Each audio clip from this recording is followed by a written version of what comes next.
Hey, what's up everybody? This is Josh Shezzy. Just want to say thank you to everyone who's been watching my videos. I greatly appreciate your support. Continue to share these videos. I really believe that the contents of these videos and the rest of my videos are helping people. The responses that I get from them is definitely encouraging and it's definitely motivating because God is obviously using these videos to help people. But today's video was called How to Overcome Lust. This is an area where and before I get there, this is why I like these videos, is because many people are having problems with lust. A lot of people have come to me with issues with pornography, a lot of issues with sexual things. And what's so good about these videos is that it's personal. You don't have to worry about nobody knowing you watching these videos. So really, for those who are dealing with lust, I really want to make sure that you listen, that you really pay attention. Those who are dealing with homosexuality, those people who's dealing with any type of results of lust, please take a good listen to this, because I believe that the content of this video will bless you and will also help you get a better understanding of how to overcome lust and what lust is. First, let's go ahead and define lust. Lust is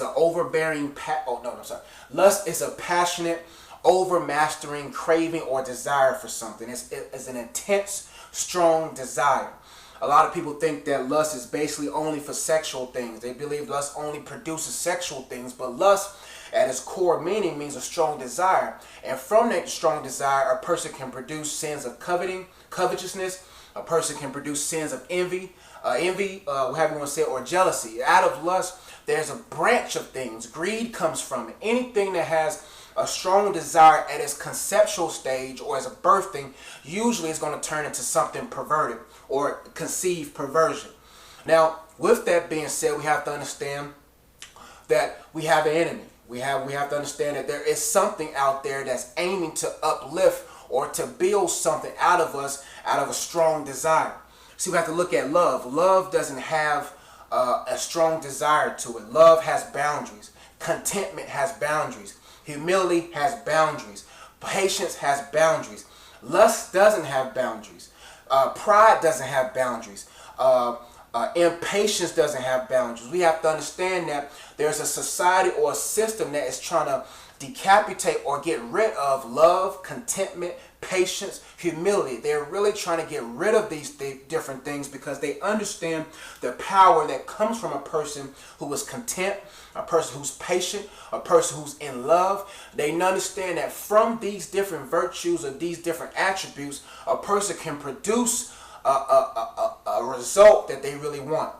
First off, Satan understands that he wants to push each and every one of us through demonic influences, through society, through peer pressure, through multiple streams of influence into the highest, into an environment where he can get the highest possibility of failure.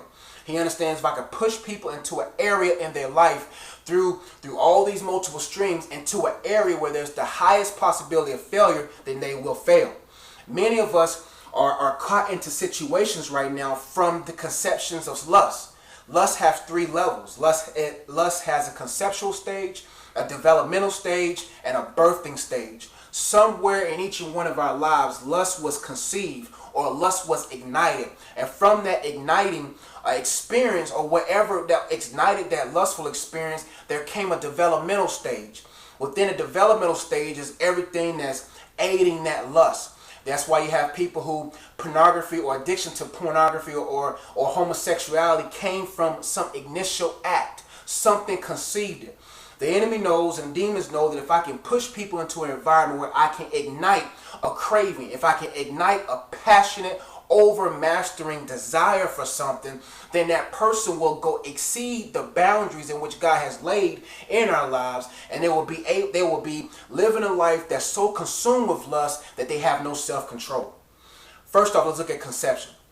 Within the conception stage, there's any and everything that's igniting. It comes from a thought. It comes from an experience. It comes from an influence. It comes from peer pressure. If you're caught in lust right now, ask yourself, where was it conceived? Many of us are in lifestyles and in situations right now that when we was 10 or 11 and 9, we would never have thought we would be doing. First off, we have to understand that the greatest perversion that's in our world today is homosexuality. And I want to first put this in here. I love homosexuals. I just disagree with homosexuality because I see what homosexuality is doing to the homosexual. You can be free today. You can be delivered today, but you have to understand that God did not make you gay. You was not born gay. It's a perversion, it's a perverted product that came from a conception from lust. Many people's perversion or homosexuality lifestyle came from molestation. It came from peer pressure. It came from influence. It came from the overbearing influences from mainstream society. It came from a conceptual stage that has produced homosexuality. Because if God really made you gay, if God really made you a homosexual, then he would have not created you with a reproductive organ. We have to understand logically that you was not made gay. If you was made gay inwardly, if God created you gay inwardly, he would have created you gay outwardly. That means he would have not given you a penis or a vagina, because there would be no need for you to reproduce. We have to understand that we have to unplug from certain deceptions that's having us caught up in lifestyles, because we're ignorant and we're ignorant to where our lifestyle, our addictions have came from. Lust evolves. Lust develops. If we leave lust untamed, if we don't understand how to overcome lust, then we'll be caught in this deceptive web. We'll be caught into lust and we'll never get out of it. He understands that if I can push the masses under the influence, under the bubble, under the umbrella of deception, of lust, of strong desires, if I can get them into the highest possible rate of failure, then the majority of society will fail. If you look at our world today, how many people are failing now? How many people whose lives are destroyed because of lust? How many people's lives are destroyed because they are ignorant to Satan's devices? We have to understand and come to grips that we cannot talk about homosexuality. We cannot talk about porn. We cannot talk about addictions to fornication or sex or adultery until we first talk about lust. God wanted us to be in love. He wanted us to be content. He wanted us to bounce to the rhythms of patience, not impatience. When we get so caught up in lust, we have these strong desires to the point to where one look at pornography turns into a lifestyle of masturbating, a lifestyle of fornication, a lifestyle of adultery, a lifestyle of homosexuality, just from one initial act. Many of us have came into the place where we at today from a conception of something that we was ignorant to. Ask yourself, where was lust conceived in your life? This life is nothing to play with. Satan has strategically implemented within this system a strategy in which he knows that if I can get people in cycles, I don't have to deceive you if you're caught into different pockets of deception.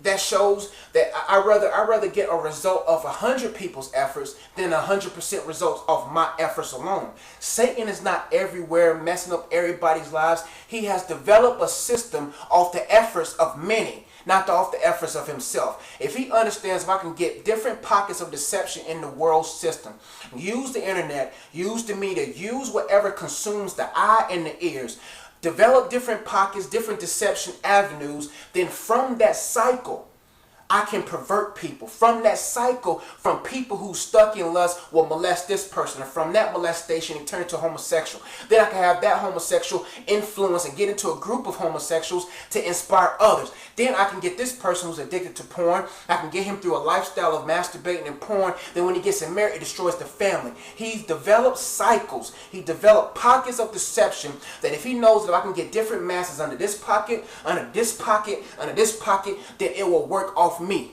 Not even my own efforts, but off the efforts of many. He is a strategic person. The reason why this bothers me, because we know so much. We don't argue about how athletes study their opponents. We don't argue about how politicians study their opponents. We don't argue about how armies study their opponents. But we don't even study our own opponent. The Bible says, submit to God, resist the devil, and he will flee. The reason why Satan doesn't flee is because we haven't first submitted to God to get a better understanding of who we are. If we submit to God wholeheartedly, then the devil will flee. But if we only submit partially, we still have a partial area for him to attack. Lust is the undertone with pride. The two pillars are the undertones to the mass deceptions of today.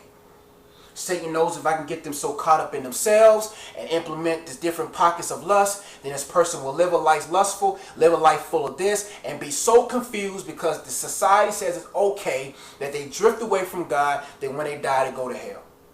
Look at your life. You know good and well on the inside of yourself, you know you're not supposed to be doing what you're doing. Every homosexual has to ask themselves and say, you know what? This is not right. Somewhere along my life, someone or something has influenced me with this subconscious thought, which has flowed into my conscious thought, making believe a lie than from the truth. People who are cheating on their wives and committing adultery and cheating on their husbands, you know what you're doing is wrong, but you allowed yourself to be under a pocket of deception for so long that you believe a lie to be true. Ask yourself today the results of your lust. How did you get here? The results of the the things that you're doing that's perverted. How did you get here? Then when you take a look at your life, this is how you overcome lust. You go back to where it was conceived. You go back, okay, was it from this molestation? Was it from this influence? Was it from this peer pressure? Was it from this person? Was it from this? Where did it conceive? Was it when I was 13 when I first watched that porn? Was it from where did it conceive? Once you start looking at where its conception is, you will get a better understanding of the strategy that has been used against you to produce the results that you have been producing. See, a lot of people might want to get mad at this, but I don't care. The reason why people are in the position where they are is because they entertain the words from people who have not failing, or they have entertained the results of people who doesn't have the results coming from their lust. Interview the person who's on the bed down with AIDS. I guarantee they'll tell you not to do what they did. Go talk to the young lady who has 3 or 4 kids out of wedlock, struggling, living with her mama. She will tell you that she regrets. Every person who has the results from their lustful sins, their lustful lifestyles, has regrets. There's no one who has a regret from love. True love. There's no one that has genuine regrets. I regret that I'm in love with this person who loves me. You will never meet a person that says, I have regrets with being content with God. You will never find a person who has regrets from things that has boundaries. Boundaries was meant to keep us in a stabilized, moderate position. But lust has no boundaries. Impatience has no boundaries. Pride has no boundaries. Greed has no boundaries. And if we keep staying in these pockets of deceptions, we'll continue to produce results of lust. Look at our world today. Look at how many people are under these pockets of deception. Look at these people who are bound by these lusts, and we know that it's wrong. Now let's talk about how to overcome lust, because I'm going too far. But let's look at how to overcome lust. I have some notes here. First off, look at its conception. Where did it begin? Where did this lust begin? Where did my addiction to pornography begin? Where did my addiction to masturbation begin? Where did me wanting to have sex begin? Where did my homosexual lifestyle begin? Where did perversion begin? Perversion never derives from truth. Perversion always derives from lies. Perversion comes from lust. Perversion comes from pride. Perversion comes from anything that has no boundaries, that's not governed by morals. Look at our lives today. We understand that we have a moral code inside of us. We know when something is wrong. That's why the devil has instituted through mainstream media and music to desensitize you, to make you believe something that's not true. Desensitize your morals, whitewash your morals, brainwash your mind so you will embrace a lie and ignore the truth. Look at your life and say, where did this lustful thing begin? Forget about the homosexual lifestyle. Forget about the results. Let's turn our backs to the results and look at where it was conceived. Because you will not overcome homosexuality. You will not overcome your addictions to porn. You will not overcome your fornication lifestyle. You will not overcome the bounds, the strongholds of adultery until you first overcome lust. If you overcome lust, the rest will fall. Look at where it's conceived. Development. Number 2, look at where lust was developed. What different pieces in your life developed this lust? Where in life did the gasoline was poured onto this fire? Where was this fire blown to the degree that it's at? What was it? Was it the internet? Was it this person? Was it these groups of friends? Was it this type of influence? Was it this type of movie? What is developing this? What is fanning this fire? Once you look at where it's conceived, then you look at the different pieces in reality, whether it's through the internet, movies, what.